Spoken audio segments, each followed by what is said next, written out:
Hey everybody, it's about 10 o'clock in the morning, and that's a little early for me to get this tank lit up. I usually don't turn this tank on until about noon, being that I'm usually in the office till late at night, and the lights don't get turned off till late at night, so I don't like to have the lights in this tank on for 15 or 16 hours a day. I try to limit it to about 12. But this morning when I came in here, I noticed my temple plant is leaning sideways. It doesn't look like it's been knocked over. It's not broken. The stem and the roots and everything still look good. So I'm not sure what's going on, why it's leaning over, but I do have the light turned back on. And we're going to see if the light being on doesn't help it to stand back up. So here's what it looks like at 10 o'clock in the morning, and we'll see what happens a little bit later, and we'll come back and pick up where we left off. Alright, it's been a couple of hours, and you can clearly see that the plant itself is not going to stand upright again, but the top is just turning towards the light, and I was afraid that that was going to happen. That's, you know, when plants turn towards the light, they don't do it from the base, they do it from the tip. So I came over, and I had a little bit of an investigation. You can kind of see how when I planted it, there wasn't a lot of stem down in the gravel. The gravel's not very deep, but the roots are firmly rooted into it, and they're even growing down in between the rocks, and so it's securely held in there. The problem is that the solid stem was never really down into the gravel. It was just kind of on the gravel, and then the roots grew down from there. So I don't have any sort of hard woody material, even though this isn't really woody necessarily, but it's a lot harder than, you know, the soft leafy material, and certainly it's more rigid than the roots, and that's why as soon as I let go of it, it falls over. The only thing actually keeping it from falling further is this branch is hitting the filter.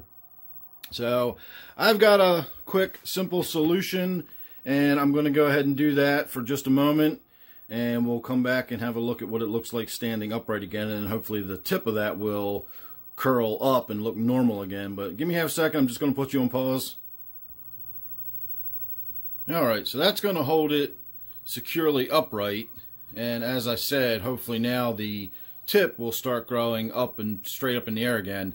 All I did was took a little piece of fishing line that is actually braided line, not the monofilament,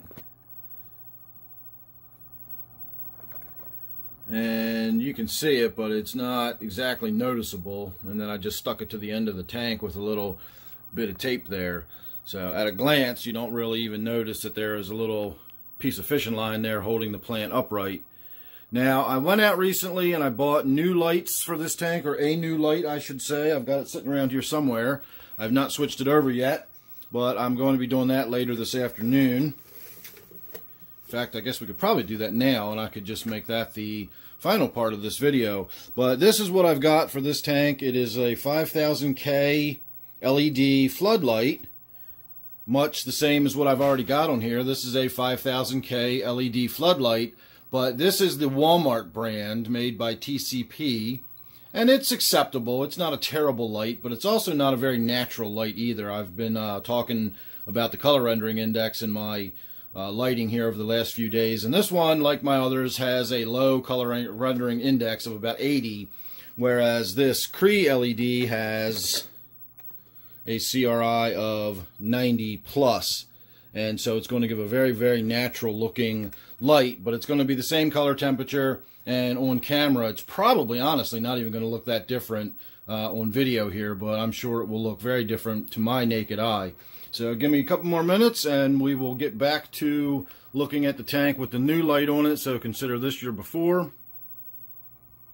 And there's your after. So I like it. I think it looks a lot better. The colors in the fish are a lot more vibrant. The reds are really coming out much more in the Rasporas, and even the neons, if you can see the vibrant blue on those neons down there on the left-hand side of the tank. So I'm really happy with it.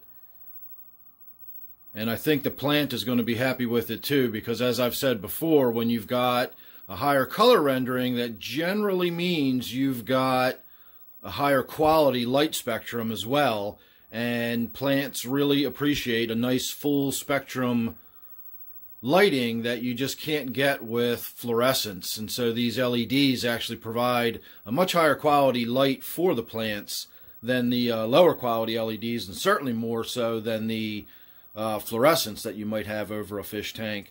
So we're going to let it grow and see how it, does, whether or not this plant grows any more vigorously or does the same. I suspect it'll probably do about the same. We'll see. I hung it a little bit differently than the other one. The other one I had aluminum foil around it to create more of a reflective surface and focus the light down. This one I just wrapped a piece of paper around it. I basically made a little cone out of a piece of paper and hung it over the floodlight, so it acts more of a diffuser than a reflector, and I can actually just use this as sort of an overhead room light. It doesn't create the same glare in my eyes as the other one did, and with it being, a soft diffuser like that, it'll actually be a good room light instead of just a downward facing light for the fish tank here. So all in all, I'm really happy with the Cree LED I purchased. And if the plant starts growing more upright, maybe we'll see if we can't remove that piece of string at some point, but in the meantime, that's going to hold the plant upright.